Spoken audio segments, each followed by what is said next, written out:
Primeiro pela ousadia que significava, não só na época, até hoje, né, sequestrar o embaixador da nação mais poderosa do planeta e que tinha dado apoio importante ao golpe civil-militar brasileiro. Você está ouvindo o História FM.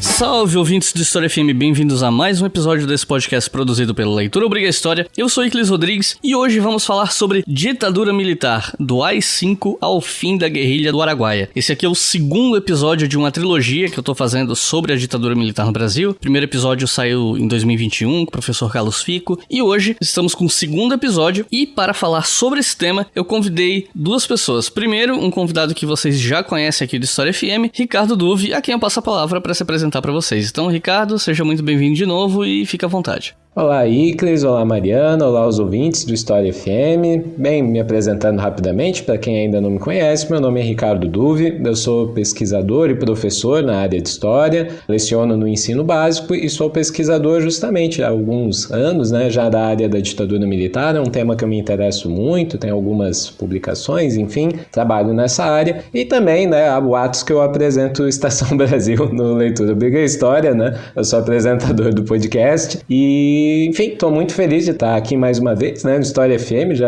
já perdi até quantas vezes eu já participei aqui, mas é sempre uma honra, é sempre um privilégio. Publicamente já falo sempre que eu admiro muito o trabalho do Iclis, né, e muito legal estar aqui com a professora Mariana também, né, dando um spoiler já da próxima convidada, mas é uma honra estar aqui com a professora também, uma profissional que eu admiro muito. Então, um abraço para todo mundo, espero que a gente tenha uma boa conversa. E conosco aqui, né, o Duvi já deu spoiler, a professora Mariana Joffli, a quem eu passo a palavra para se apresentar também. Então, Mariana, seja muito bem-vinda aqui pela primeira vez em História FM. Fique à vontade para se apresentar para o pessoal. Bom, eu sou a Mariana Joffli, professora de História da América da Universidade do Estado de Santa Catarina, sou pesquisadora desse período da ditadura militar, com foco na repressão política, e não apenas no Brasil, mas também nos países do Cone Sul. Eu queria saudar as e os ouvintes do História FM e agradecer muito o convite de estar aqui com vocês hoje. Também é um prazer estar aqui com o Ricardo, que afinal de contas é de quem eu acompanho a trajetória já faz vários anos, e também queria dizer que sou uma fã do História FM. Então é isso, gente. Vamos conhecer um pouco mais sobre os meandros da ditadura militar depois dos comerciais.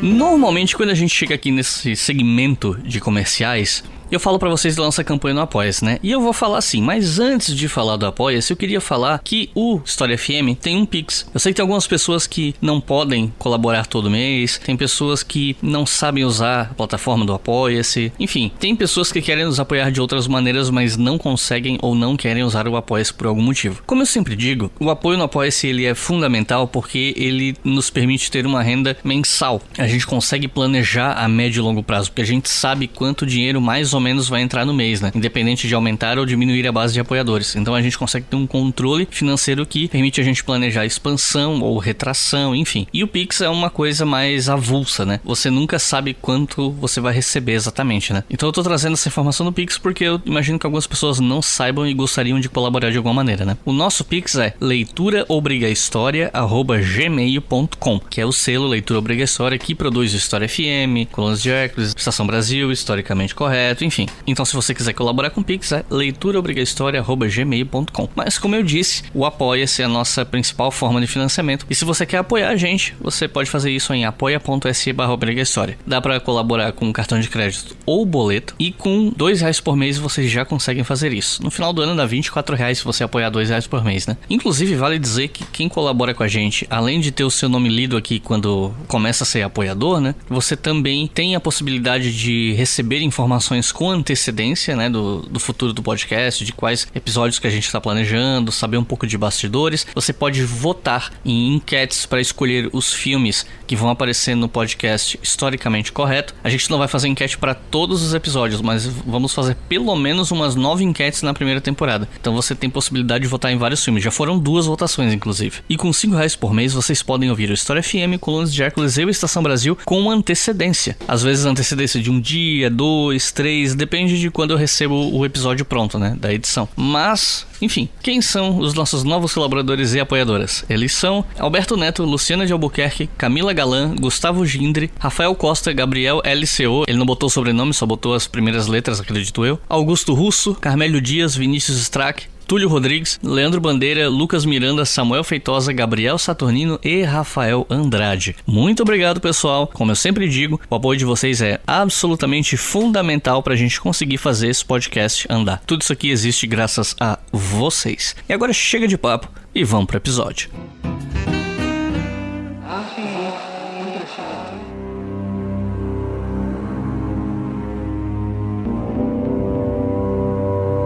Esse episódio aqui, como eu falei no começo do programa, né, ele é o segundo de uma trilogia de episódios sobre a ditadura no Brasil. Embora eu vá acabar eventualmente fazendo episódios isolados de temas específicos da ditadura no futuro, pelo menos vai ter essa espinha dorsal de 3 episódios, né? E o primeiro episódio, ele acabou no AI-5. Mas o AI-5, ele é fundamental para entender alguns pontos muito importantes a respeito da história da ditadura nos anos que se seguiram. Então eu queria perguntar para vocês sobre as disputas internas dentro do próprio regime depois da morte do general Costa e Silva, que isso é importante para o pessoal entender que mesmo dentro da ditadura tinha conflito, tinha muita disputa interna, né? Então, como é que foi esse contexto ali após a morte do Costa e Silva e das disputas de poder? Bom, a morte do Costa e Silva abre uma crise política no interior da ditadura porque não havia na época um esquema sucessório bem definido. Então, quando o Costa e Silva foi afastado do governo por razões de saúde, ele teve uma trombose, a primeira preocupação dos militares no governo foi evitar a possibilidade de que o vice, o Pedro Aleixo, que era civil, assumisse a presidência. Os militares, então, o que eles fazem? Eles manobram para que assumisse uma junta militar, composta pelos 3 ministros, almirante Augusto Rademacher, da Marinha, o general Aurélio de Lira Tavares, do Exército, e o brigadeiro Márcio de Souza e Melo, da Aeronáutica, mas essa era uma solução provisória. E foi justamente nessa brecha da fragilidade do governo militar que ocorreu o famoso sequestro do embaixador estadunidense Charles Elbrick por organizações de esquerda armada. E eu menciono esse evento porque justamente ele ilustra as desavenças entre diferentes setores militares. Quando a junta decide, sob pressão dos Estados Unidos, negociar com os sequestradores e aí soltar os 15 presos políticos que tinham sido exigidos na troca pela vida do embaixador,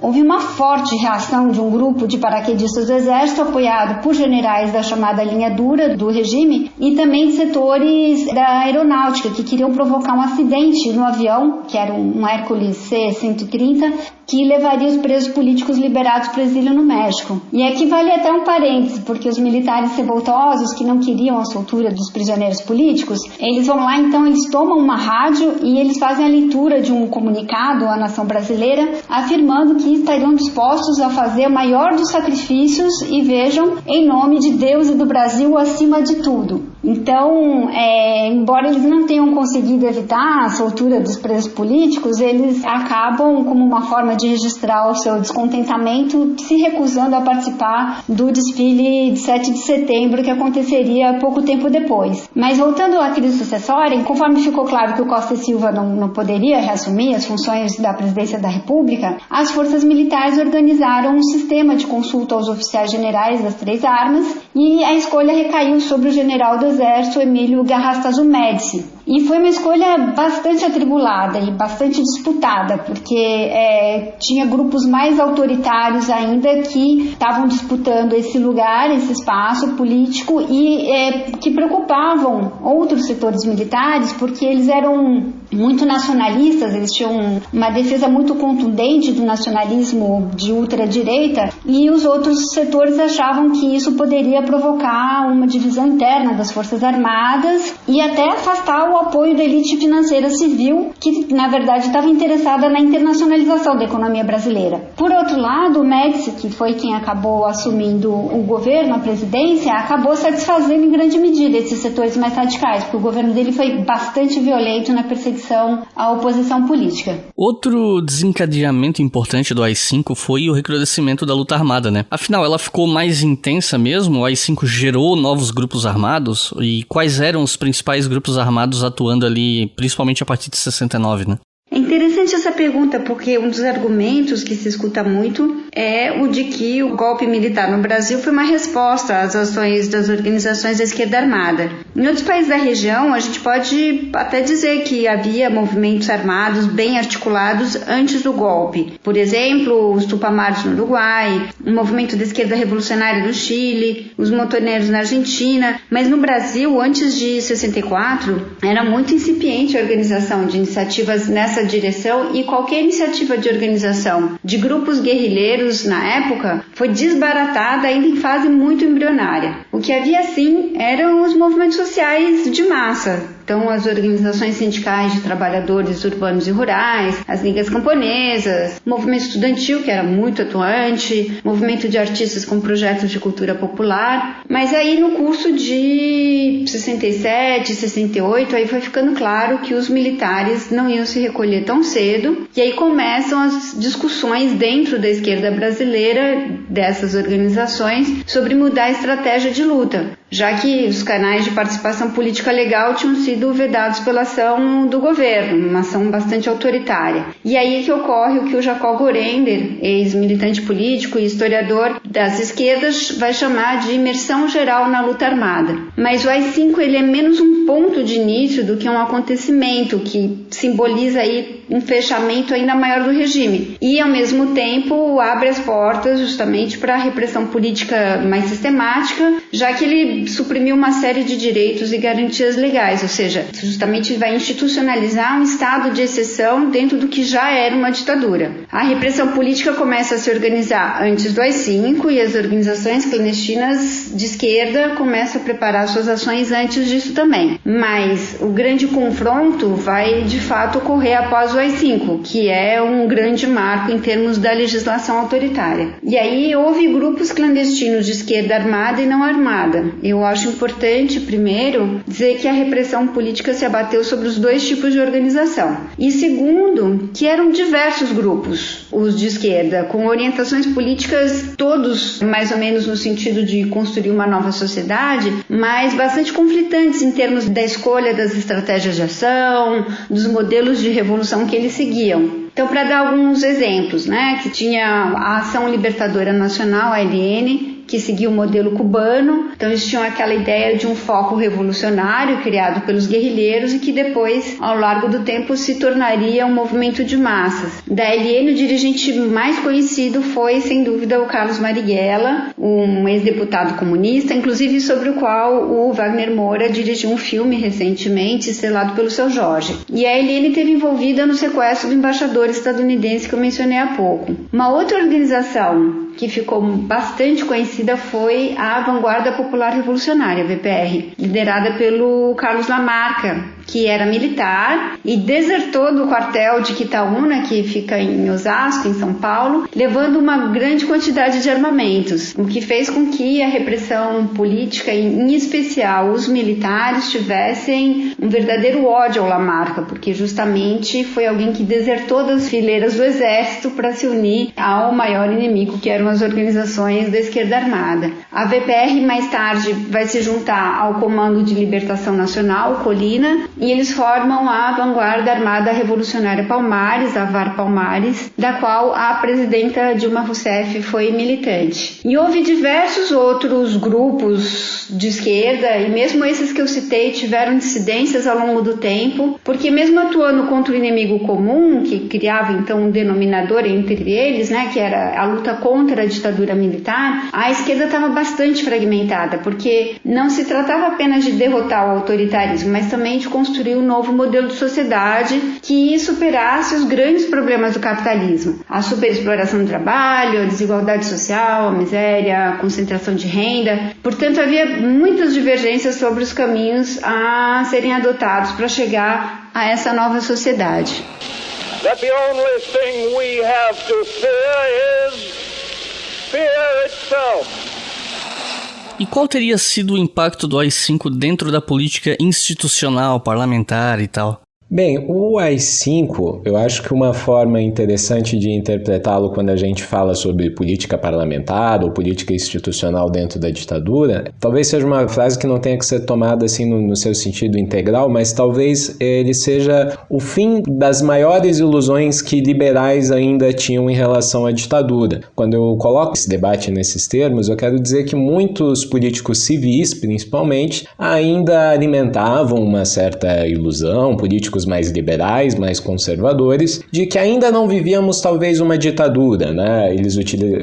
Expressões eram utilizadas como um regime autoritário, um regime mais fechado, uma espécie de governo provisório. Talvez acreditava-se, né, que esse governo militar que estava sendo implementado desde 64, ele poderia ser mais passageiro, que ele poderia chegar a um final, talvez, e que ele não fosse talvez tão autoritário, tão ditatorial quanto de fato ele foi. Então é importante a gente colocar já de antemão que a ditadura, sim, ela existe desde 1964 e eu gostaria que isso fosse ponto até mais pacífico nos debates sobre a ditadura, porque até mesmo alguns escritores sobre o tema, eu vou colocar bem amplo assim, porque muitos não são historiadores, até alguns são historiadores mais conservadores, às vezes veredam pelo caminho de considerar que o AI-5 de fato é o início de uma ditadura, ou que é um golpe dentro do golpe. Eu confesso que eu não me sinto confortável com essas interpretações. Mas dentro da política parlamentar, o AI-5 tem um impacto óbvio, que é o fechamento do Congresso Nacional, mas eu acho que ele tem um impacto mais amplo do que isso, que a gente precisa ir analisando e destacando alguns pontos. Então, em 13 de dezembro de 1968, de fato, nós temos o fechamento do Congresso Nacional, que vai ser reaberto somente em abril de 1969, então é um longo período, mas é interessante a gente entender o impacto do AI-5 dentro da Arena e dentro do MDB, porque pode parecer talvez inesperado ou algo que não seja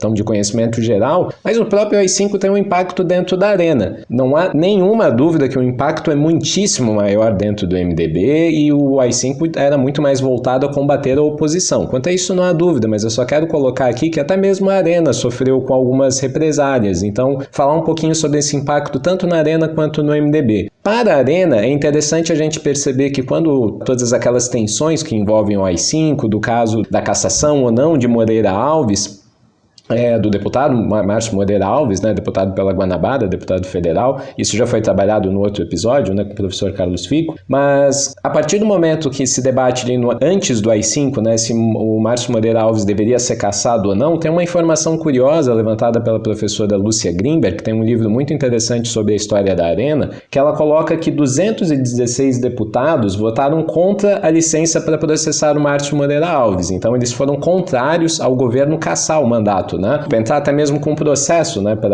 contra o Márcio Moreira Alves. 141 votaram a favor, 12 em branco. Entre os votos apurados contra a cassação, 122 eram de parlamentares do MDB, mas 94 eram de arenistas. Então nós temos essa divisão. 122 votos foram do MDB, mas 94 foram de arenistas. E vários membros da Arena não compareceram na votação, também sugerindo que eles não estariam confortáveis com aquela votação, com aquela situação. Então é interessante que há um momento que os próprios políticos liberais, conservadores, né, que apoiavam a ditadura, se sentem desconfortáveis com esse tipo de situação que o AI-5 colocou eles ali, né? Ainda não o AI-5, mas assim, digamos, um encrudecimento da ditadura, né? Então, é interessante a gente perceber nesse momento como a Arena também foi alvo, né, de uma espécie de represália do governo militar. Quando o AI-5 é de fato promulgado, né, logo após, o Costa e Silva manda uma mensagem nacional no qual ele afirma o seguinte, que ele está responsabilizando os parlamentares da Arena, e aqui abre aspas para o Costa e Silva, pela irresponsabilidade com que um grupo de parlamentares resolvera humilhar, diminuir e desafiar as Forças Armadas. A crise de aparência insignificante precipitava-se para um desfecho subterrâneo. Então essas palavras do Costa e Silva demonstram que existia um certo rancor dos militares com a postura tomada por parlamentares da Arena naquele momento. Então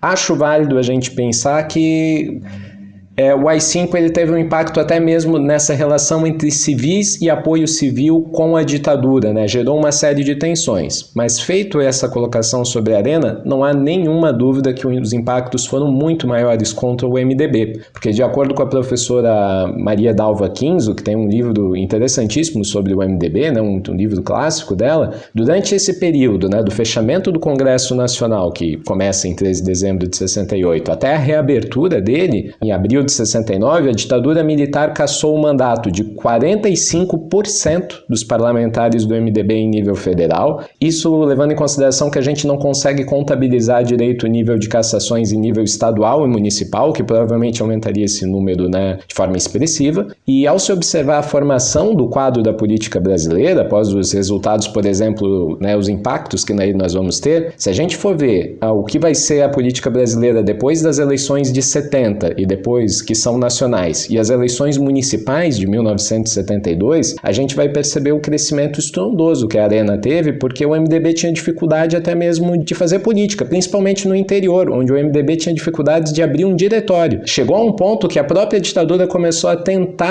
mobilizar um pouco de forças para ver se conseguia abrir diretórios do MDB, pois essa ideia falsa, esse completo falseamento de que poderia existir algo próximo de uma democracia no Brasil interessava os próprios militares. Existir o MDB dava meio que uma chancela de, olha, nós até permitimos um partido de oposição. Então, só para encerrar assim, esse comentário, os impactos do AI-5 foram muito grandes, porque, como eu falei, depois das eleições de 70, que foram nacionais, e as municipais de 72, 87,76% dos prefeitos no país eram arenistas, 83,25% dos vereadores do país eram arenistas, 56 dos 66 senadores, ou seja, 89% dos senadores eram arenistas, 223 dos 310 deputados federais, que dá algo em torno de 72%, eram arenistas e 493 dos 701 deputados estaduais eram arenistas, 70%. Então, esse era um domínio pleno da Arena e que isso foi muito possibilitado devido ao AI-5 e esse aumento da repressão e da dificuldade do próprio MDB existir, algo que a ditadura acaba criando um problema para si mesma, para os seus próprios objetivos e tenta correr atrás depois, né? Com essa ideia de um falseamento, né, de uma suposta democracia que existia no Brasil, que não existia, vivíamos um governo ditatorial.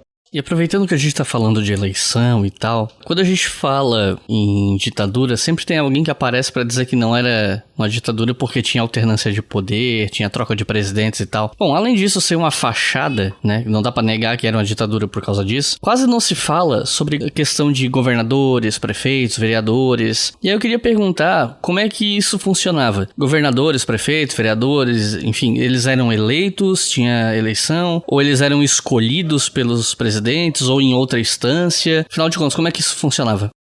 Perfeito. Eu acho que a gente precisa realmente, talvez, dividir essa resposta entre quais cargos eram passíveis de serem eleitos pelo voto popular e quais cargos não eram passíveis de serem eleitos pelo voto popular. Para simplificar a resposta, talvez, né, torná-la mais simples, eu opto por iniciar pelos cargos que eram passíveis de serem eleitos. Era possível eleger vereadores na esfera municipal, muitos dos prefeitos, mas quando nós falamos de prefeitos de capitais não eram eleitos, prefeitos, né, eleitos pelo voto popular, prefeitos de algumas cidades estratégicas, cidades que tinham hidrelétricas, cidades até que tinham uma grande produção de minérios, cidades que o governo considerava estratégicas, confesso que até é um tanto subjetivo esses critérios que a ditadura queria, né? Então, nessas cidades, os prefeitos não eram eleitos, eles eram indicados normalmente pelos governadores estaduais. Então, subindo da escala municipal para a escala estadual.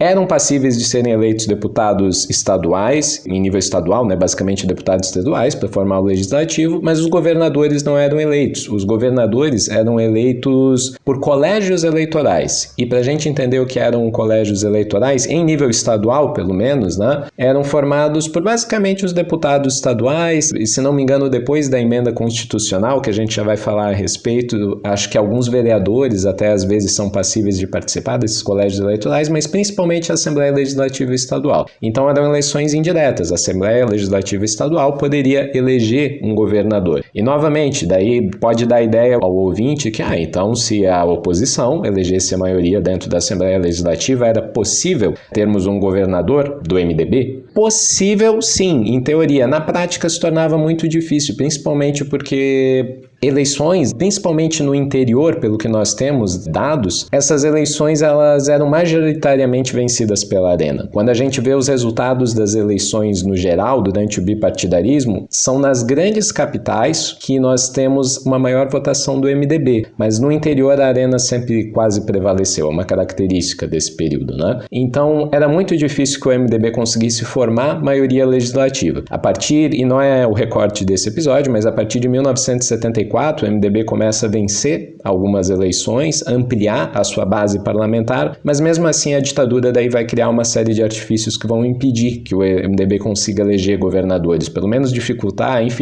assim, de forma muito grande mesmo, o MDB de conseguir fazer isso. E em nível federal, que talvez seja, né, um dos temas de maior debate, como acho que a maioria das pessoas sabe, presidentes nunca foram eleitos, né, durante a ditadura militar, sempre foram eleitos, só que daí por um colégio eleitoral federal, qual era formado pelo Congresso Nacional, senadores e deputados federais que poderiam ser eleitos pelo voto popular, mas a partir daí, esse é um ponto que eu quero levantar, no dia 17 de outubro de 1969, nós temos a Emenda Constitucional número 1, que muda muitas coisas, assim, dentro da esfera legislativa, digamos assim, da questão da legislação das próprias eleições, composição do colégio eleitoral, e o colégio eleitoral ele passa a ser formado pelo Congresso Nacional, né, mas também por delegados das Assembleias Legislativas Estaduais, e que cada Assembleia indicava 3 deputados e mais um por 500 mil eleitores do Estado, ou seja, os estados que tinham o maior número, né, de eleitores também enviavam mais representantes. Era uma forma do governo tentar manter a possibilidade de se eleger presidentes, governadores, né, então esses cargos, eles dificilmente poderiam ser assumidos, né, por membros da oposição. Fica muito famoso, por exemplo, a anticandidatura do Ulisses Guimarães, que novamente, né, a gente está fugindo um pouquinho aqui do recorte, mas só para dar como exemplo, uma das alternativas do MDB, inclusive, foi investir muito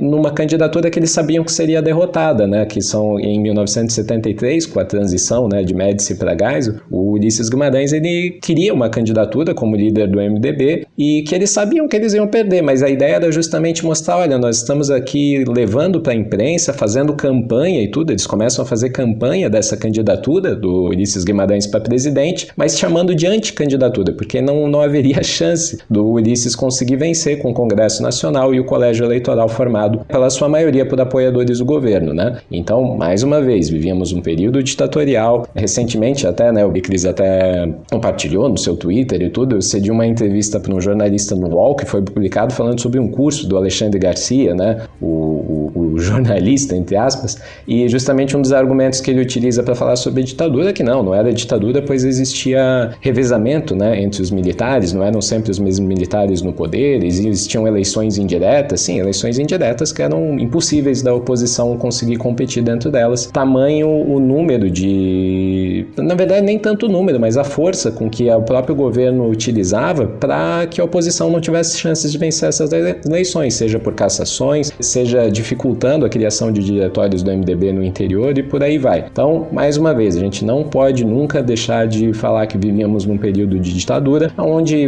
quando uma oposição não é livre para fazer a oposição, nunca pode ser uma democracia ou nenhum outro tipo de governo, né? É puro autoritarismo mesmo.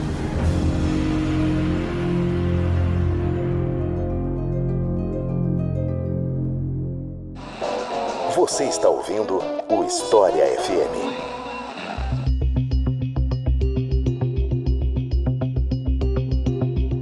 Outro desenrolar do AI-5, que provavelmente é o mais conhecido deles, foi o aumento da repressão. E aí eu queria perguntar como funcionava o aparato repressivo da ditadura antes e depois do AI-5. Vocês poderiam detalhar como é que era essa diferença e como é que ele funcionava? Antes mesmo do golpe de 64, então importante aí o golpe como marco, né? Mas antes desse marco, além das polícias, enfim, de todo o esquema de segurança pública, você tinha os departamentos ou ou Delegacias de Ordem Política e Social, que eram os DOPS. Esses órgãos foram criados nos anos 20 e 30, subordinados à Secretaria de Segurança Pública dos Estados e tinham por objetivo manter a ordem social num contexto de muitas greves e da organização do Partido Comunista do Brasil, em 1922, que depois adotaria o nome Partido Comunista Brasileiro. Depois, nos anos 40 e 50, no âmbito da ditadura do Estado Novo e posteriormente também no quadro da Guerra Fria, os DOPS tiveram seus efetivos aumentados e se tornaram uma grande referência no combate à oposição política e aos movimentos dos trabalhadores e aos comunistas, principalmente durante esse período da ditadura do Estado Novo. E depois de 64, eles vão manter esse papel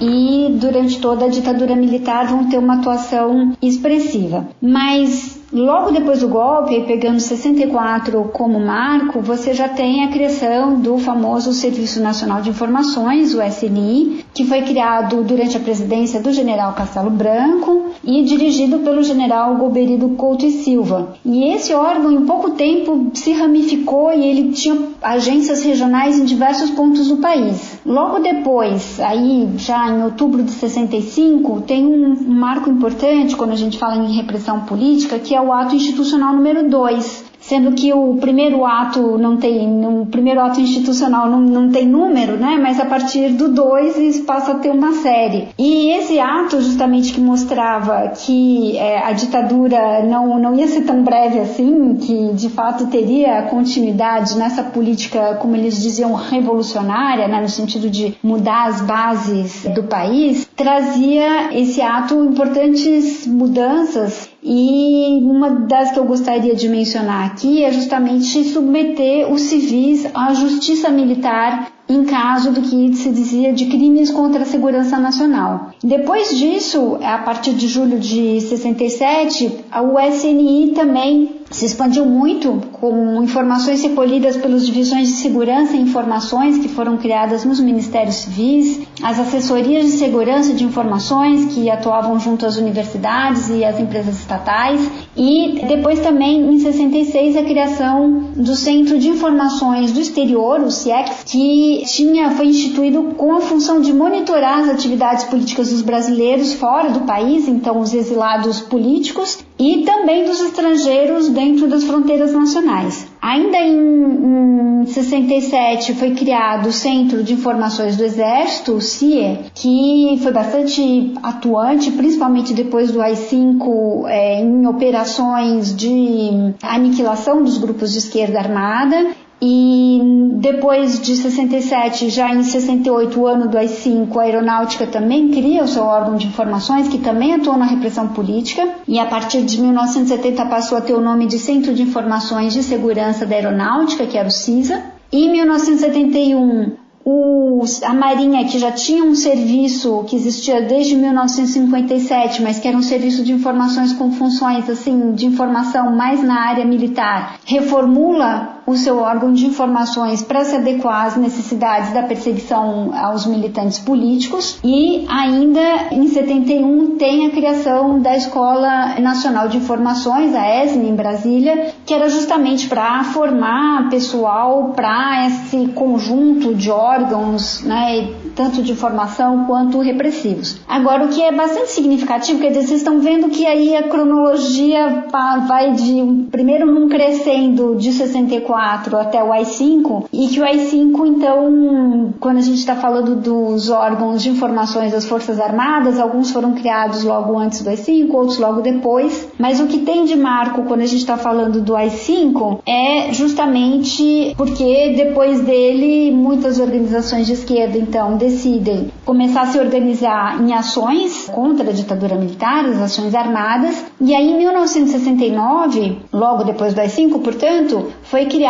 um núcleo especializado de repressão política chamado Operação Bandeirante, conhecida como OBAN, que concentrava e conjugava as energias de representantes das forças militares, então tinha representante do Exército, da Marinha, da Aeronáutica, das corporações policiais, tanto das polícias civis quanto das militares e da Polícia Federal, e também dos órgãos de informação, DOPS, o SNI, e justamente esse núcleo muito especializado e tão diverso na sua composição se constituiu exatamente para localizar e destruir as organizações clandestinas em São Paulo, que eles localizavam ali como o que eles chamavam de o centro da subversão, né? Porque era onde havia mais ações armadas no início. E esse órgão, a OBAN, né, tinha nome de Operação Bandeirante, mas acabava sendo um órgão repressivo, estava a cargo do Exército, né? Mas apesar disso recebeu contribuição financeira de empresários que estavam muito preocupados com o crescimento dessas ações armadas.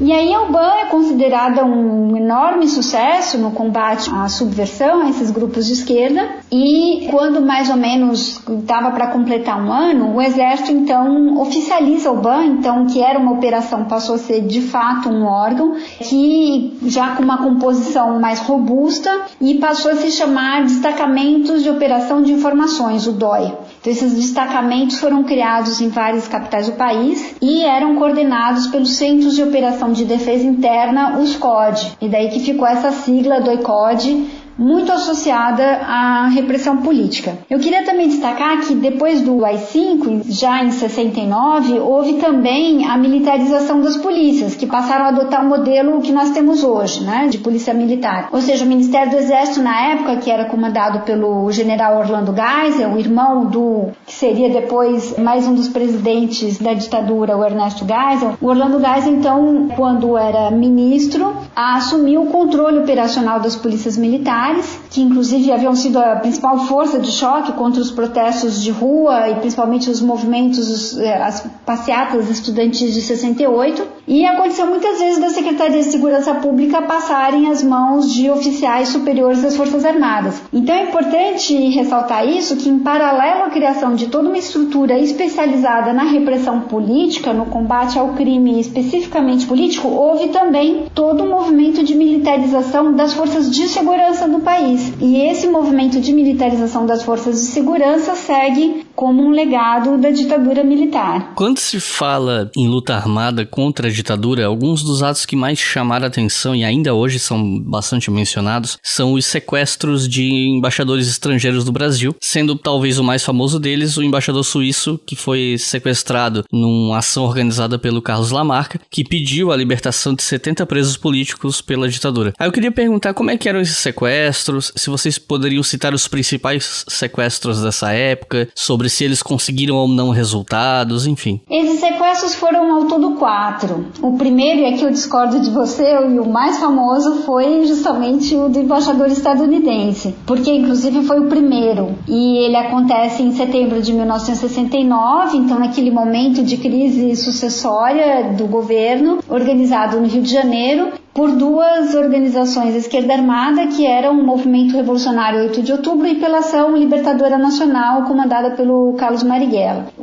Essas duas organizações eram dissidências do Partido Comunista Brasileiro. E esse sequestro ficou bastante conhecido, primeiro pela ousadia que significava, não só na época, até hoje, né, sequestrar o embaixador da nação mais poderosa do planeta e que tinha dado apoio importante ao golpe civil-militar brasileiro, mas também porque depois ele vai ser retratado pelo livro do Fernando Gabeira, que vendeu muitos exemplares, intitulado O que é isso, companheiro?, que depois ainda teve uma versão em filme do Bruno Barreto, que foi, aliás, muito, muito criticada pelos setores de esquerda, porque oferecia uma versão bastante caricata dos militantes de esquerda e ao mesmo tempo apresentava um torturador com problemas de consciência. Também é importante dizer que esse episódio do sequestro do embaixador estadunidense, que levou à libertação de 15 presos políticos que foram encaminhados ao México, foi também objeto de um excelente documentário que eu recomendo aos ouvintes e às ouvintes, que é o Hércules 56 do Silvio Darim. Excelente porque ele traz ali a voz e a descrição tanto das pessoas que participaram do sequestro, quanto daquelas que de alguma forma arquitetaram esse sequestro, e também tem entrevistas com pessoas que foram libertadas por essa ação. Então é bem interessante. O segundo sequestro ele acontece em março de 1970 e foi o sequestro do cônsul do Japão em São Paulo, numa ação conjunta da Vanguarda Popular Revolucionária e do Movimento Revolucionário Tiradentes. Esse sequestro ele libertou 5 presos. Na realidade eles fizeram esse sequestro para libertar um preso específico, porque era um companheiro que tinha muitas informações sobre as organizações de São Paulo, então eles tinham medo que se ele fosse torturado ele acabasse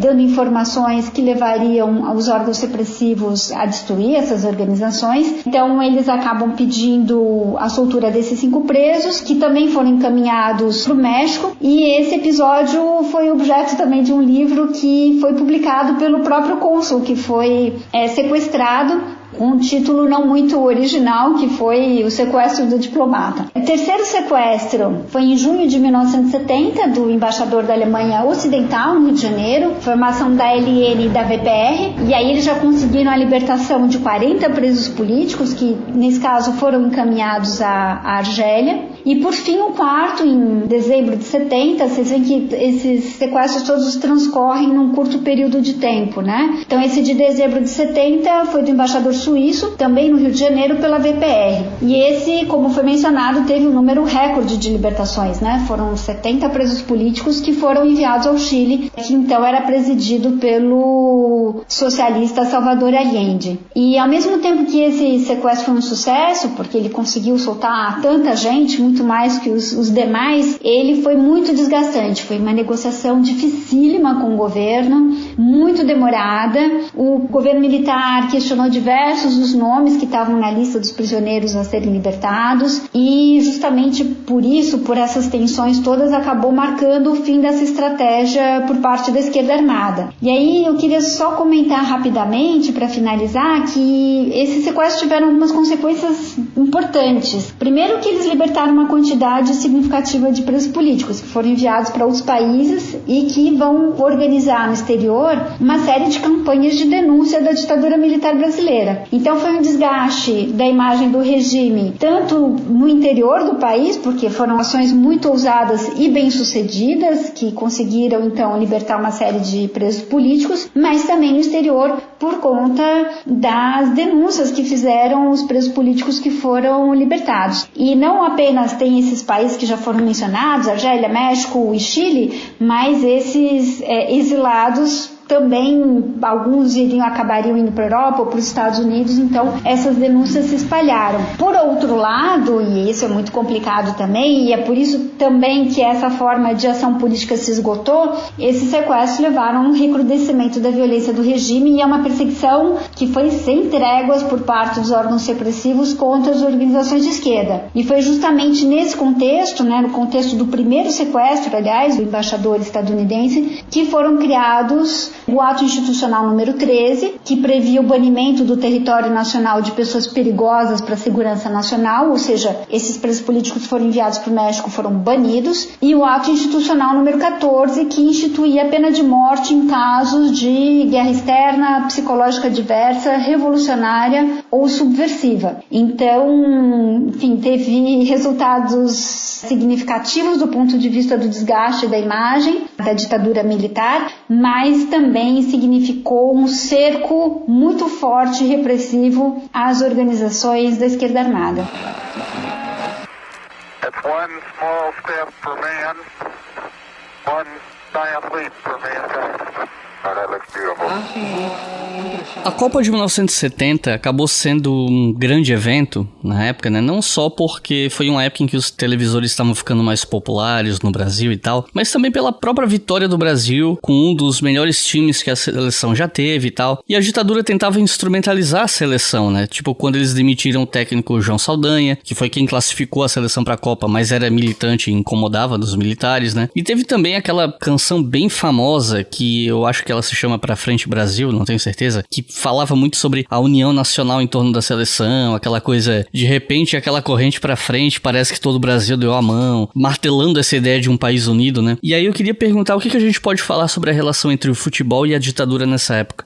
Então, a Copa de 70, ela é vencida pela seleção brasileira, o tricampeonato brasileiro. Normalmente, quando falamos dela e da ditadura militar, o caminho usualmente tomado é de relacionar as fotos, por exemplo, do presidente General Médici junto de Pelé com a taça, o uso da propaganda, como você mencionou, esse ultranacionalismo, né, esse espírito patriótico, então que a ditadura, né, teria utilizado da seleção para seus fins próprios, para fazer propaganda, para angariar apoio popular, para tornar o governo mais popular. Muitas vezes se utiliza até para desviar o foco, por exemplo, de toda a repressão que estava acontecendo. Estamos falando ainda do governo Médici, estamos falando ainda dos anos de chumbo. A professora Mariana já colocou vários exemplos, né, do quão violenta mesmo a ditadura estava sendo, violando direitos humanos. Já existiam algumas acusações em relação às violações de direitos humanos no Brasil, percorrendo o exterior, e talvez esse é um dos pontos que eu gostaria de enfatizar um pouco mais da minha fala, que normalmente a gente relaciona esse uso político da Copa de 70 pela ditadura para fins domésticos, da política doméstica eu me refiro, né, para a vida política nacional, como se fosse um discurso voltado para os brasileiros de, olha, esqueçam o mundo, esqueçam as coisas que estão acontecendo aqui, esqueçam a violência, esqueçam a arbitrariedade da ditadura, esqueçam o AI-5, vamos todos torcer pela seleção, olha como nosso país é incrível, etc e tal. Mas tem um ponto que eu gosto de enfatizar, e é curioso que, pelo visto, o Felipe Figueiredo e o Matias Pinto, né, do Xadrez Verbal, eles concordam comigo. Eu gravei até um episódio fazendo uma breve propaganda do Estação Brasil com o Matias, e a gente até conversou por fora e durante o episódio sobre esse tema, de que talvez a Copa de 70, se a gente perceber numa duração maior, numa média duração, ela talvez seja a cereja do bolo de um projeto que a ditadura vai saber utilizar muito bem, mas que não é um projeto que necessariamente nasce com a ditadura, que é o uso do futebol como talvez o principal instrumento de soft power do Brasil. Para quem não estuda relações internacionais, né, e eu também aqui não vou me ater a explicar totalmente esse conceito, mas a ideia de soft power é justamente de um poder suave, de um poder mais persuasivo, de uma identidade internacional dos países que se utiliza talvez de questões envolvendo a cultura, os costumes, a propaganda e etc e tal, né? Então são instrumentos persuasivos de criar uma imagem mais suave mesmo de um país, né? Talvez suave não seja nem um termo, mas né, mais persuasiva da cultura de um país, da identidade de um país. E a gente pode ver isso em 1970 porque assim, o Brasil aparenta ter um projeto que se inicia lá com Vargas, do uso político do futebol como um instrumento não só para a política nacional, mas para a internacional. Isso vai ficando cada vez mais forte a partir do pós-Segunda Guerra Mundial, porque é importante a gente perceber que o Brasil cedia uma Copa em 1950, que chega à final, né, acaba perdendo para o Uruguai. Em 1958 o Brasil é campeão, em 1962 o Brasil é campeão e em 1970 o Brasil é campeão novamente. Então, ou seja, num curto período de 20 anos, o Brasil só não participa de duas finais de Copa do Mundo, né, de 54 e 66. De 50 participa, 58, 62 e 70. Então é toda uma geração de jogadores de futebol e etc e tal que eu consigo afirmar que eles fazem parte de um projeto do Brasil querer utilizar o futebol, talvez nem tanto os jogadores de futebol, até me refazendo aqui meu argumento, diversos políticos e diversos governos utilizam do futebol como uma forma de demonstrar o que é o Brasil, o que é a identidade nacional brasileira e principalmente mostrar que, olha, o Brasil ele pode não ser tão forte economicamente, ele pode não ser tão forte em outros aspectos, mas o futebol é algo que nos destaca no sistema internacional e ele é algo que é muito fácil você gostar do Brasil a partir do futebol. Então, quem conversa com qualquer estrangeiro que tenha, né,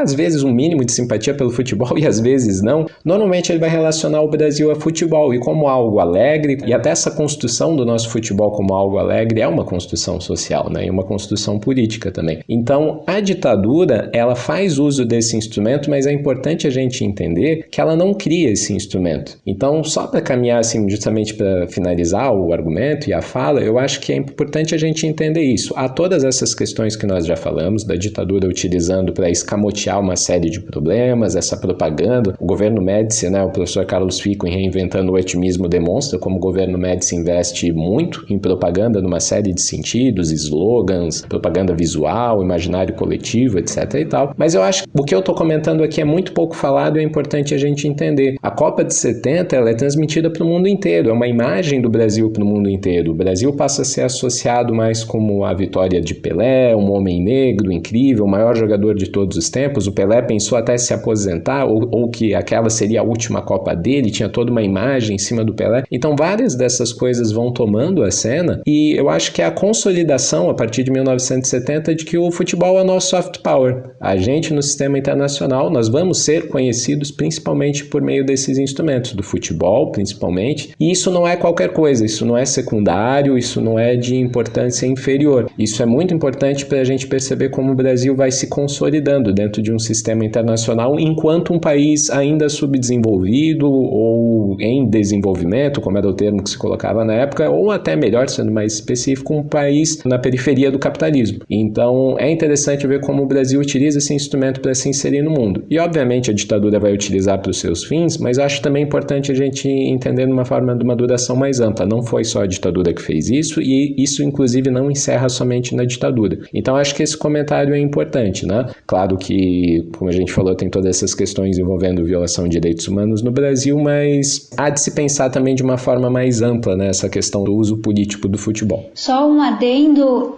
esse uso político também aconteceu em outros países do Cone Sul, né? Então é importante, inclusive tem uma série de documentários que vão falar de ditadura e futebol e que vão justamente se concentrar sobre esse ponto. O futebol é uma força muito potente para essas propagandas nacionais durante esse período. E mais ou menos entre o fim dos anos 60 e até meados de 73, ocorreu o que ficou conhecido como milagre econômico. Aí eu queria pedir para vocês explicarem pro pessoal que tá ouvindo o que foi esse tal milagre, qual foi o efeito dele no país, quais as contradições, os problemas disso aí, como é que ele acabou, enfim.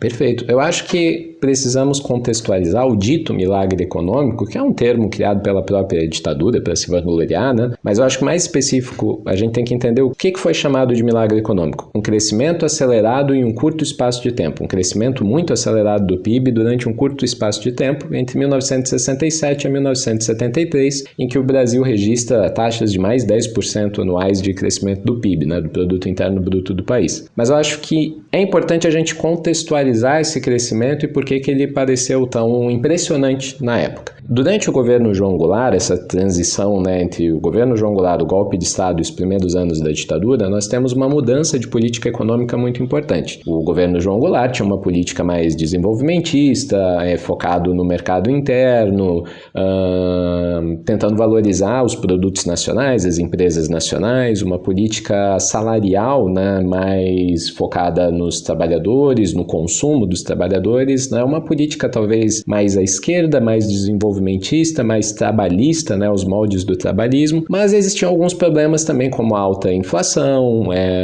desde o governo JK a dívida externa era muito grande do Brasil, então o Jango, ele herda uma série de problemas econômicos que ele não necessariamente consegue resolver, ele tenta negociar ainda durante o governo de John Kennedy a dívida externa, mas os Estados Unidos pressiona também em certos aspectos, enfim. Quando o golpe de Estado é colocado, havia um entendimento de que o governo João Goulart não era um governo necessariamente alinhado com os Estados Unidos. Com o golpe de Estado ocorrendo, cria-se uma política econômica nesses primeiros anos da ditadura muito liberal, quase radicalmente liberal, né? Então, com o golpe de Estado de 1964, nós temos a adoção de uma política econômica mais alinhada com os interesses que os Estados Unidos tinham para o próprio desenvolvimento ou crescimento da economia brasileira, enfim, né, uma política econômica bem alinhada entre Brasil e Estados Unidos, principalmente privilegiando, né, interesses norte-americanos no Brasil. E essa política radicalmente liberal tenta atacar a inflação, há um corte salarial bem grande, um arroxo salarial, para se, né, utilizar o termo mais específico, as legislações trabalhistas ocorrem algumas mudanças, promete-se que boa parte dos recursos serão utilizados para pagar essa dívida externa que o Brasil principalmente tinha com os Estados Unidos. Então, os primeiros anos da ditadura são de uma política liberal, com muitos cortes de gastos, né? Essa política fiscal mais austera. Isso acaba tornando a ditadura um tanto impopular. Ela já era impopular desde o golpe de 64, assim, esses primeiros anos da ditadura definitivamente não são populares.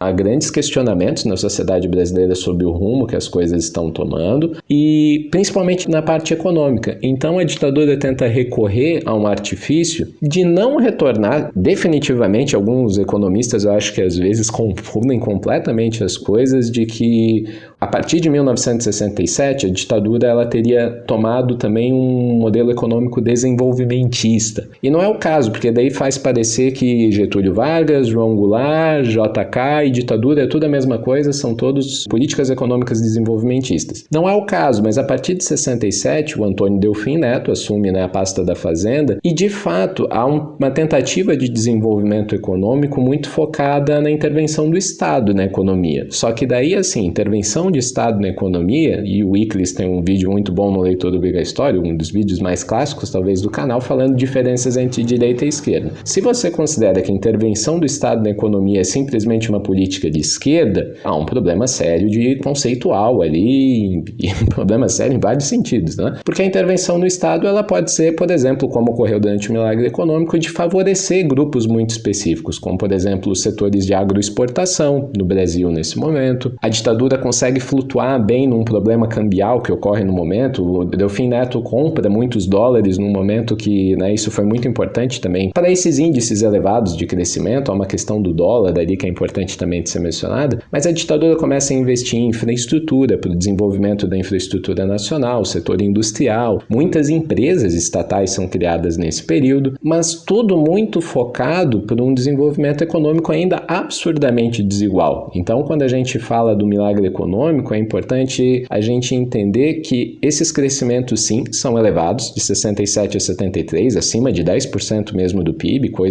índices astronômicos, mas para onde e para quem esse país estava crescendo, essa economia estava crescendo? Há um livro muito importante publicado depois do milagre econômico, desse dito milagre econômico, que se chama Crescimento e Pobreza, que principalmente intelectuais do MDB, intelectuais mais de esquerda, como o Celso Furtado, como o Fernando Henrique Cardoso, como vários intelectuais da época, e eles tentam colocar um argumento que é muito importante da gente entender, que crescimento e pobreza, crescimento econômico e pobreza podem existir juntos. O Brasil pode crescer e se tornar mais pobre, e é exatamente essa a principal característica do milagre econômico, né? Tem aquela frase clássica do presidente Médici que ele fala, o povo vai mal, mas o país vai bem, mais ou menos nesse sentido a frase. Então, o país sim, de fato, estava crescendo, se a gente olhar lá os índices, mas e a população? Qual era a distribuição dessa renda? O que estava sendo feita para os mais pobres? Quase nada. O arroxo salarial permanecia durante o milagre econômico e esse crescimento econômico atinge uma parcela ínfima da sociedade brasileira e normalmente uma parcela ínfima que não vai reinvestir esses recursos que eles tiveram, esses lucros que eles tiveram no desenvolvimento nacional. Então nós temos uma classe trabalhadora que está cada vez mais empobrecendo nesse momento, enquanto temos uma classe dominante que está lucrando de forma exorbitante nesse período. E isso vai ter consequências políticas no futuro. É uma das razões porque nos grandes centros urbanos, onde temos mais trabalhadores concentrados e organizados, a ditadura vai se tornando cada vez mais impopular e, por exemplo, em 1974, logo depois do fim do milagre econômico, o MDB, por exemplo, vai vencer em várias dessas capitais brasileiras.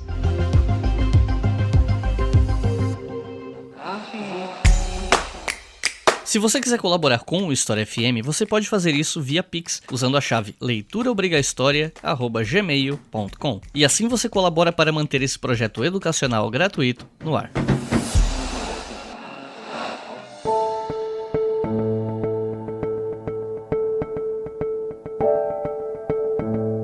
Voltando um pouco aqui para a coisa da política institucional, um dos dois partidos da época, o MDB, ele se reestruturou, ele tomou uma outra postura política que foi importante no enfrentamento institucional da ditadura, E aí eu queria pedir para vocês explicarem pra gente um pouco melhor que situações levaram o MDB a essa mudança de postura, que postura foi essa adotada, enfim. Não, perfeito. Como eu já mencionei, para não repetir, eu mencionei ali no primeiro bloco que após o AI-5 o MDB é severamente atacado pela ditadura. Várias das principais lideranças, e principalmente as mais combativas dentro do parlamento, elas são caçadas com o AI-5. Após o retorno, a reabertura do Congresso Nacional em abril de 69, o MDB se torna um partido... Existia uma piada, um xiste, assim, na época que falava que o MDB era o partido do sim e a Arena era o partido do sim senhor. Ou seja, os dois se curvavam ao poder, mas a Arena fazia com maior servilismo. Mas mesmo assim o MDB também se curvava ao poder. Seria o partido da oposição concedida, né, concedida à ditadura. Então, essa piada ela faz muito sentido nesse período, porque o MDB se torna um partido liderado por políticos, assim, que não têm interesse em fazer um enfrentamento mais duro à ditadura. Inclusive, eles sequer talvez questionariam a ideia de que a ditadura deveria acabar, meio que até alguns desses políticos abandonam esse debate, né, o enfrentamento contra a ditadura, não no sentido de ser só uma oposição ao governo, de ser uma oposição ao fato de que vivemos uma ditadura, né? A ideia não é só mudar de governo dentro daquele sistema, a ideia era destruir o próprio sistema, né?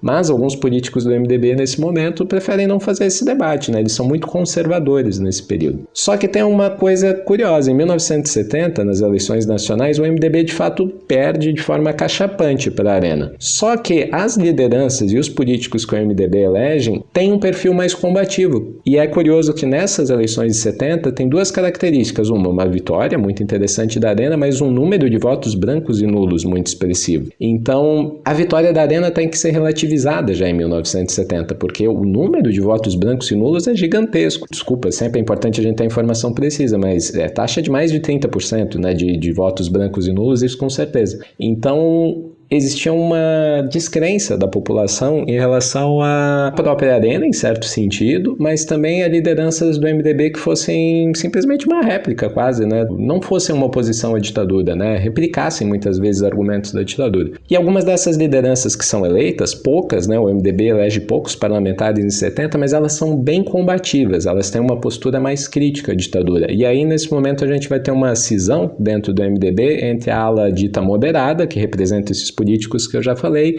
e a ala mais radical, uma ala, né, mais combativa mesmo, assim, dentro do MDB, e que, como Pedroso Horta, enfim, o próprio Ulisses acaba caindo um pouquinho para esse lado, mas o Ulisses flutua, né, nos dois caminhos, passa a ter uma postura mais combativa, e é interessante porque ele aprende a utilizar um recurso muito importante, que hoje em dia a gente vê muito, né, dentro da política, com essas coberturas midiáticas tão presentes, mas que é utilizar frases de impacto para quase que pressionar o jornalismo a publicar as notícias relacionadas ao MDB. A professora Maria Dalva Quinzo, ela usa um argumento que é muito importante, que o MDB aprendeu a pautar a agenda política, e a partir desse momento, as lideranças do MDB, elas conseguem utilizar bem a imprensa no sentido de que eles dão declarações fortes contra a ditadura e que acabam sendo publicadas na imprensa, principalmente, por exemplo, Pedroso Horta era um líder do governo dentro do parlamento, tudo que ele falava tendia a ser publicado, e ele tinha ainda uma defesa institucional, digamos assim, que para a ditadura seria muito feio, seria muito pesado você caçar o mandato do líder do governo, por exemplo. Então é interessante esse momento de reestruturação do MDB, que vai caminhar, como eu falei, para uma popularização maior do partido ou das ideias que o partido defendia, né? O MDB nesse momento vai defender reforma agrária, né? Parece algo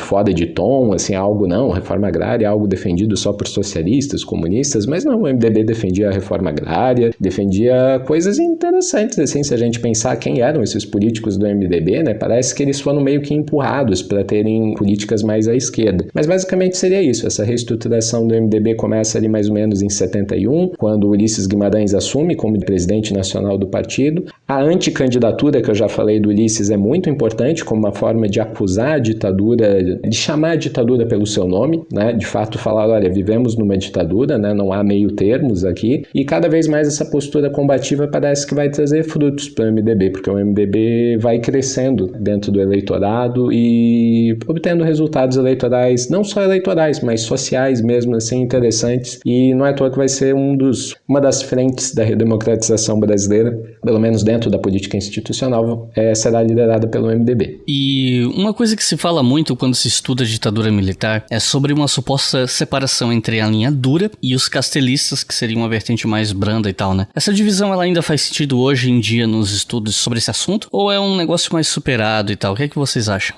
Essa separação ela é operacional para nós entendermos as disputas internas entre os militares, mas é um tanto simplificadora dos conflitos que existiam no interior das Forças Armadas.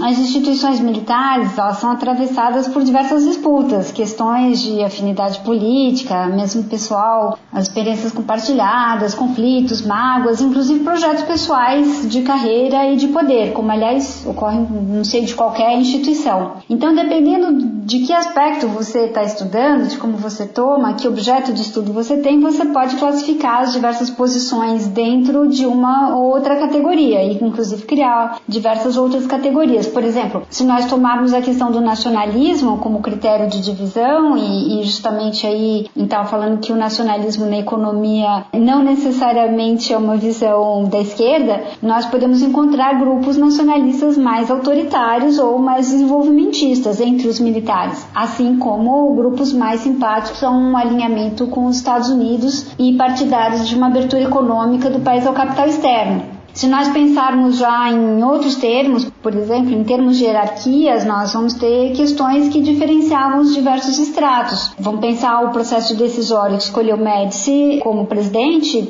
ocorreu apenas ali na faixa dos generais, não abarcou todo o oficialato. Então havia sim diferenças entre a linha dura e os castelistas, ou os moderados, como você quiser chamar, em termos das concepções do que significava o projeto dos militares, no que diz respeito a, por exemplo, os ritmos das punições, aos segmentos associados à oposição política, ou o ritmo das reformas revolucionárias de saneamento político e social, como eles diziam na época, ou da natureza que deviam ter os órgãos repressivos e mesmo a extensão dos expurgos e cassações dos oposicionistas. Mas eu queria aqui ressaltar que o essencial é que essas duas correntes, embora conflitantes em alguns aspectos, assim como as demais correntes que povoavam as casernas no período, estavam bastante coesas em dois pontos que me parecem fundamentais. Um é a necessidade de preservar a união das Forças Armadas e o outro é a defesa do projeto autoritário instaurado em 1964. No que diz respeito à repressão política, que é muito provavelmente o aspecto mais indigesto da ditadura, se construiu uma visão de que os duros seriam os responsáveis pela repressão e os moderados ou castelistas seriam contra, o que absolutamente não corresponde à realidade, porque poderia haver discordâncias nesse campo, sim, mas os dois grupos eram favoráveis à repressão. Vou dar alguns exemplos aqui. Então, foi no governo Castelo Branco que foram lançadas as bases do regime autoritário. O ato institucional número 2, que eu já mencionei, que colocava sob os auspícios da justiça militar os supostos crimes de civis contra a segurança nacional, ou mesmo a Constituição autoritária de 67, foram instaurados durante o governo castelista. O mesmo se pode dizer aí na outra ponta do período do general Ernesto Geisel, que promoveu a famosa abertura lenta, gradual e segura, ao mesmo tempo em que permitiu o extermínio e desaparecimento de guerrilheiros do Araguaia ou o massacre da Lapa em São Paulo. Então, com disputas internas mais ou menos intensas, o fato é que as Forças Armadas deixaram o poder demonstrando coesão interna diante do mundo civil e, sobretudo, uma disposição de tutelar a democracia que se estabelecia e sem nenhuma intenção de fazer qualquer revisão interna sobre o seu papel nas graves violações de direitos humanos que muitos anos depois foram sistematizadas no relatório da Comissão Nacional da Verdade. Então, duros e castelistas ou moderados cerraram fileiras na defesa das Forças Armadas e do legado que a ditadura militar deixou. More than machinery, we need humanity. More than cleverness, we need kindness and gentleness. Without these qualities, life will be violent and all will be lost. E ainda falando de disputas políticas internas e coisa e tal, eu queria saber como é que foi o processo de transição entre o governo do Médici para o governo Geisel. Como é que se chegou à escolha do Geisel? A transição desses governos, né, como você falou do Médici e do Geisel, eu confesso que a literatura que nós temos a respeito, eu acho ela não muito satisfatória, e não por talvez demérito de muitos dos autores, alguns sim, mas não da maioria deles, porque são muitas informações de bastidores que, sabe, parece que falta aquela dupla checagem que é muito difícil de fazer, né? São indivíduos ali que muitas vezes a gente tem a narrativa da linha mais próxima de Médici, a gente tem uma narrativa mais próxima da linha de Geisel e Golbery, que eu acho acho que fica muito explícita na obra do Hélio Gaspari, né? O Hélio Gaspari parece que compra uma versão da história da ditadura totalmente alinhada com Geisel e Golbery, que são fontes, né, primárias dele, né?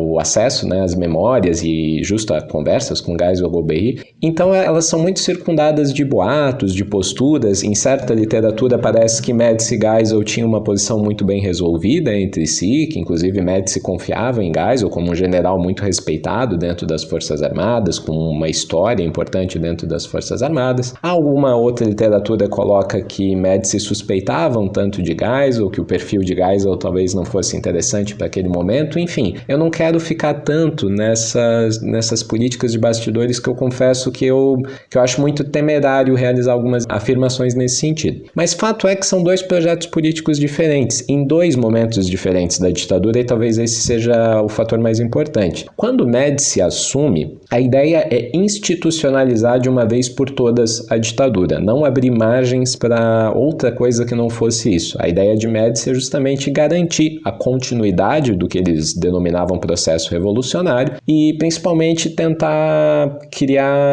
desafiar qualquer tipo de ameaça que a ditadura poderia ter, institucionalizá-la de fato e mantê-la mais fixa, mais rígida, mais forte e passível de exterminar, né, de acabar com toda a oposição, enfraquecer a oposição. Então, a ideia de Médici, quando ele assume o governo, Médici tem muito esse perfil, né, de estabelecer de uma vez por todas os governos militares e a ditadura, esse projeto, né, ditatorial que existia dentro das Forças Armadas. Agora, Geisel vai assumir, e os debates para Geisel assumir, eles vêm de antes de ele de fato assumir em 1973, então ali no início da década de 70, 71, 72, né, a gente não tem muito ao certo quando o nome de Geisel realmente começa a surgir de uma forma mais forte dentro das Forças Armadas, mas o projeto de Geisel é um projeto distinto. A ideia de Geisel desde o começo, e não só de Geisel, como uma outra figura muito importante que vai ser o seu ministro-chefe da Casa Civil, que é o general Golbery, Couto Silva, o projeto dos dois me parece muito mais alinhado com uma ideia de que, olha, em algum momento os militares...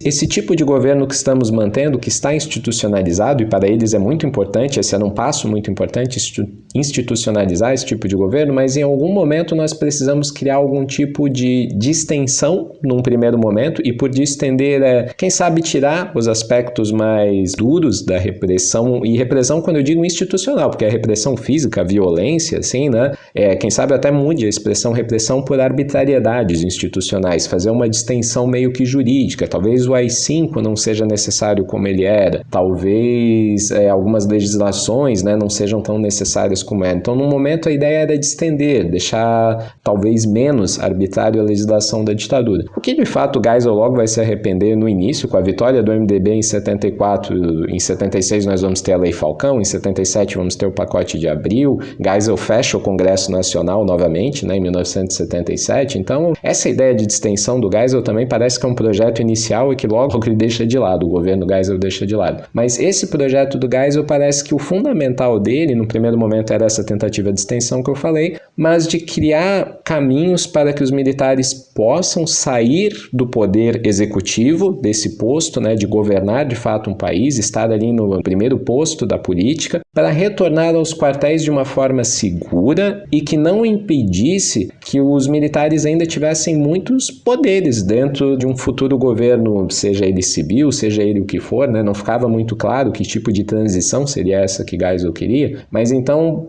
para deixar bem explícito, eu acho que a gente tem que entender muito isso, assim, explícito o argumento, né? Que o projeto de Médici era um, o projeto de Geisel é outro em um outro momento, né? Um momento que a ditadura já estava institucionalizada e a ideia era criar caminhos para os militares conseguirem sair do poder. E não é à toa que Geisel, né, vai defender boa parte dos legados da ditadura e da força militar ainda dentro desse... Quando ele sai do governo, parece que ele deu essa ideia de, olha, cumpri minha missão, os militares ainda serão importantes nesse futuro governo, seja ele civil, seja ele o que for que está por vir. E principalmente Geisel queria evitar, e a lei da anistia é muito importante nesse sentido, queria evitar que revanchismos, digamos assim, que é o termo muito utilizado, né? Ele queria evitar, na verdade, que os militares fossem criminalizados, né? Responsabilizados pelos seus crimes. Então Geisel criou todo esse caminho, e não é à toa que, de fato, né?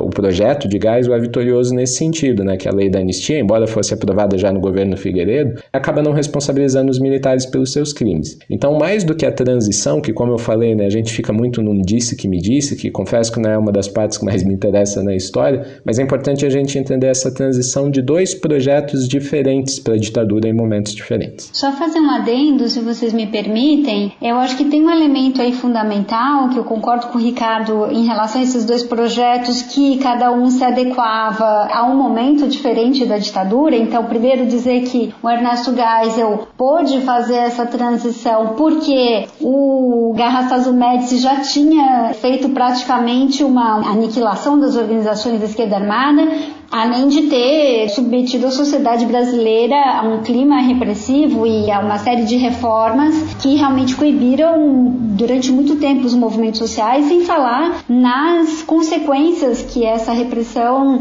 não apenas a política, teve em termos de sufocar qualquer movimento social no país, né? E também as repercussões disso, por exemplo, para pensar violência no campo, violência com os povos indígenas. E a outra coisa, o outro elemento que eu queria trazer é que o Geisel, ele era irmão do Orlando Geisel. O Orlando Geisel tinha sido ministro da guerra do Médici. E eles, claro, tinham aí algumas discordâncias, mas eles tinham uma certa linha de continuidade também. E me parece que, de certa forma, o Geisel entra com esse papel, entra com essa missão, digamos assim, mas também sob a sombra desse ministro da guerra que tinha sido muito atuante e que trabalhou muito ativamente nesse reforço da repressão política. E não é à toa que a repressão política segue sob o Geisel. Então todo mundo fala da transição durante o governo Geisel, mas pouca gente fala de como, enfim, terminou o Araguaia com os guerrilheiros sendo caçados ou com o massacre da Lapa. Enfim, as pessoas um pouco que esquecem esse período que ainda é muito forte da repressão durante o governo Geisel. E aproveitando que você mencionou a guerrilha do Araguaia, a minha última pergunta era justamente sobre isso, né? Queria perguntar o que foi essa guerrilha exatamente, como é que foi essa experiência, como é que ela terminou, enfim. Para entender a guerrilha do Araguaia, é importante saber que a maioria das organizações da esquerda armada no Brasil tinham no seu horizonte a perspectiva de organizar uma guerrilha no campo. Inclusive, muitas das ações realizadas nas cidades, por exemplo, assaltos a bancos, tinham por objetivo financiar a guerrilha rural, fosse nessa perspectiva do modelo do foco revolucionário cubano, fosse na perspectiva de iniciar uma revolução a partir do campo no modelo maoísta chinês da guerra prolongada. Então houve alguns intentos de criar guerrilhas na zona rural por várias organizações de esquerda brasileiras, mas o único que foi mais bem sucedido foi o do Partido Comunista do Brasil, o PCdoB. Lembrando que vários desses intentos foram descobertos pelos militares em momentos muito embrionários e foram desbaratados logo de início. O PCdoB, ele não se envolve na guerrilha urbana, inclusive ele acreditava que essa era uma espécie de uma atividade pequeno-burguesa, né, uma ousadia pequeno-burguesa, e achava que a luta revolucionária devia partir do campo para a cidade, seguindo a linha maoísta, como eu já mencionei. Então, desde 1966, o PCdoB começa a enviar militantes para essa região, que era a região do Vale do Araguaia, que ficava na divisa dos estados do Pará, do Maranhão e de Goiás, porque na época não existia ainda o estado do Tocantins. E aí esses jovens militantes foram se instalar em diferentes regiões ali e formavam 3 destacamentos militares, com pouco mais de 20 membros cada um. E ficaram lá durante anos buscando aprender a viver nas condições extremamente difíceis da região, conhecer bem o local, mapear os caminhos, entender como é que funcionavam as relações daquela população, estudar teoria revolucionária. Eles também treinavam táticas militares, uso de armas de fogo, mas não chegaram de fato a estabelecer uma guerrilha. Inclusive tinham um armamento bastante precário, obsoleto, e eles eram muito pouco numerosos. Imaginem que nós estamos falando aqui de um contingente de umas 70 pessoas numa área de 30 mil metros quadrados no coração do país. Então, esse grupo, né, esses paulistas, como eles eram conhecidos pelos moradores locais, né, é um apelido interessante porque justamente mostra como eles causavam um certo estranhamento, né, para o povo daquela região. Eles buscaram se integrar na comunidade e aí desenvolver uns esforços bastante tímidos de politização, porque um debate político mais efetivo chamaria a atenção as autoridades locais e trabalhavam na terra, buscando contribuir com a comunidade. Eles tinham conhecimentos que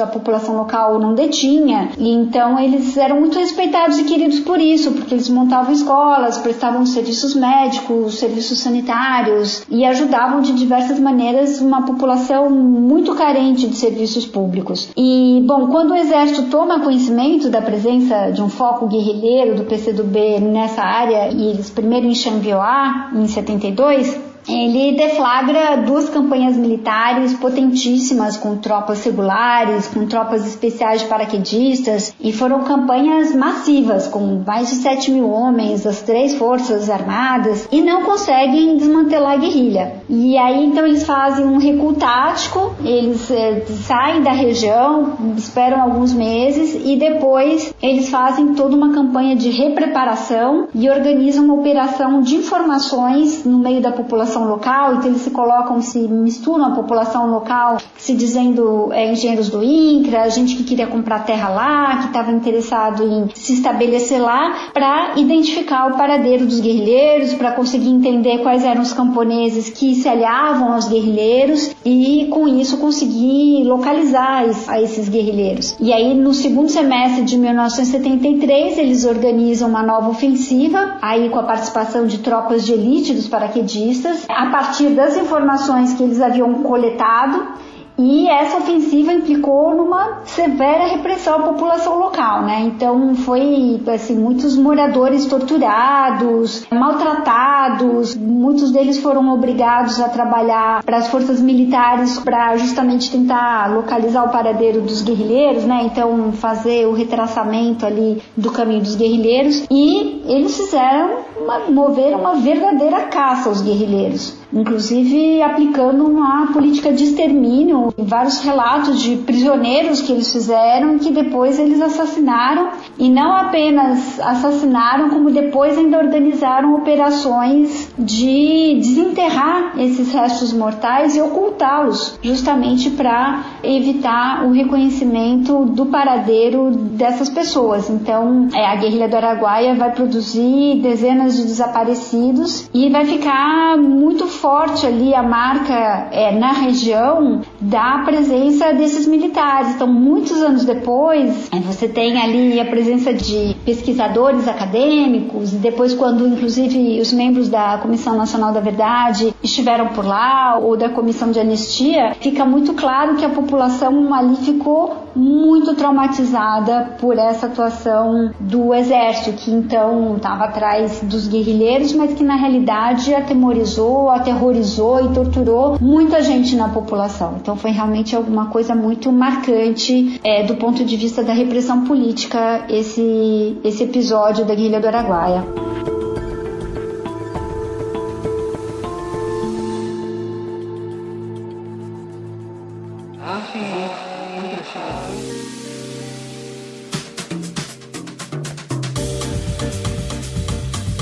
Recomendações de leitura para quem ouviu o episódio até o final, se interessou e tá querendo alguma leitura para começar, né? Alguém que nunca leu nada sobre ditadura, por exemplo, quer começar a ler.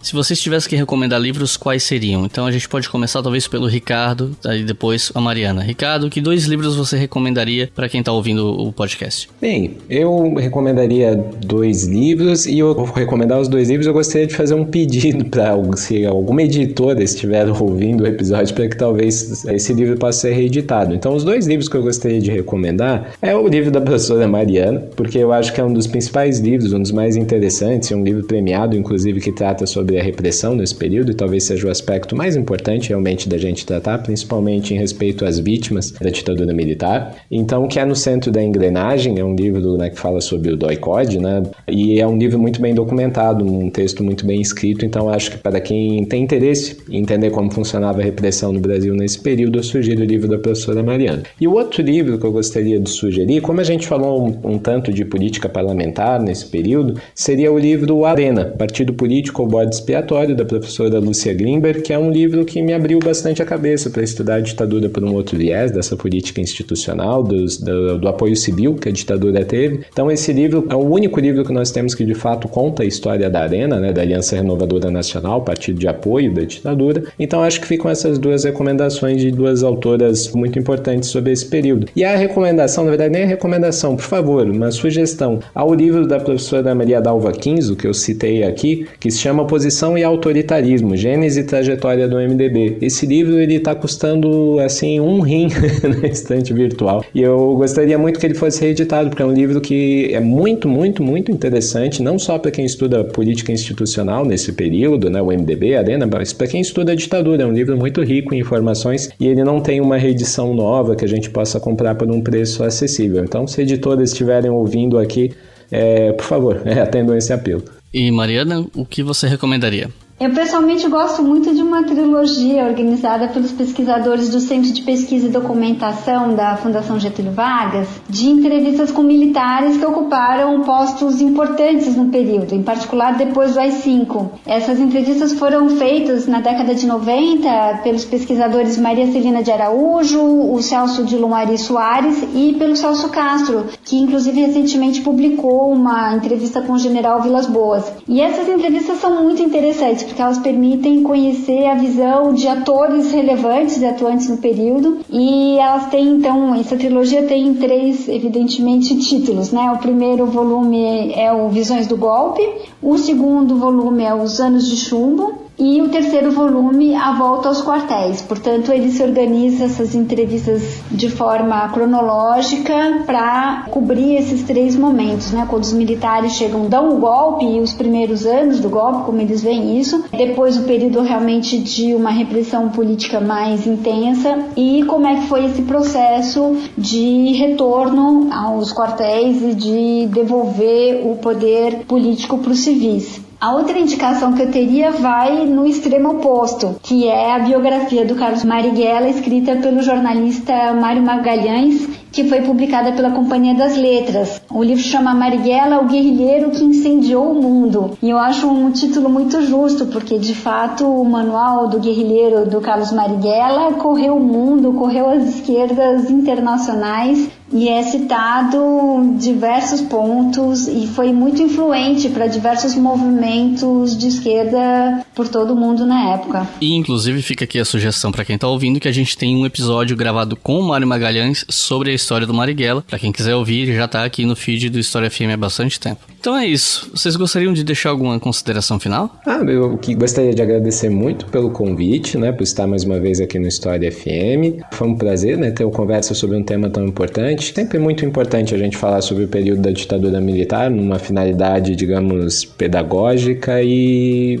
humana mesmo, né? Um período com grandes violações de direitos humanos ocorrendo no Brasil, então é importante a gente resgatar ainda mais esse episódio que recorta justamente o período, talvez, né, de mais repressão, não é à toa que foi a tônica de muitas das nossas falas, então que fique como alerta, né, sobre os riscos do autoritarismo no Brasil. Então, muito obrigado por ter essa oportunidade de falar aqui a respeito, e é isso, gente, um abraço, muito obrigado, parabéns, Iclis, pelo trabalho com tamanha qualidade de sempre. E Mariana, gostaria de deixar alguma consideração final? Eu gostaria de agradecer também o convite, agradecer aos ouvintes, que eu espero que gostem desse episódio, e dizer que eu acho extremamente importante esse trabalho que você que está fazendo, queria parabenizá-lo por isso, de levar esses pesquisadores, essas pessoas que muitas vezes ficam anos em cima de um mesmo tema, para um público mais amplo, né? Justamente para a gente conseguir estabelecer um diálogo interessante com diversos públicos e que eles possam se beneficiar um pouco desse trabalho tão árduo que nós às vezes fazemos nos arquivos, fazemos nas bibliotecas,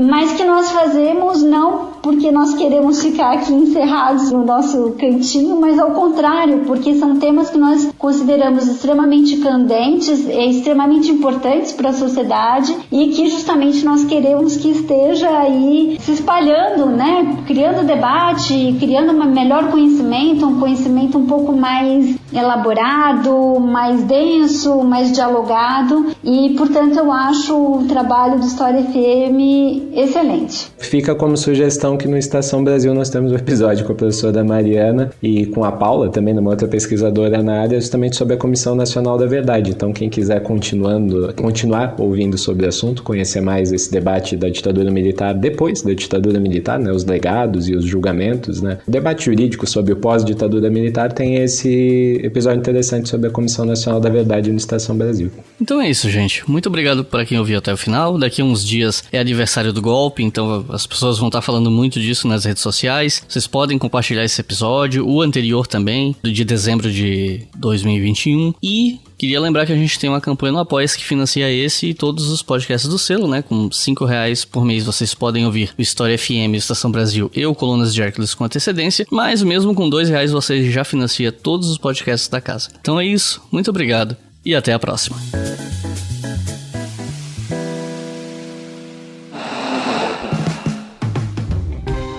Este podcast foi financiado por nossos colaboradores no Apoia-se. Acesse apoia.se/obrigahistoria e contribua para manter este projeto educacional gratuito no ar.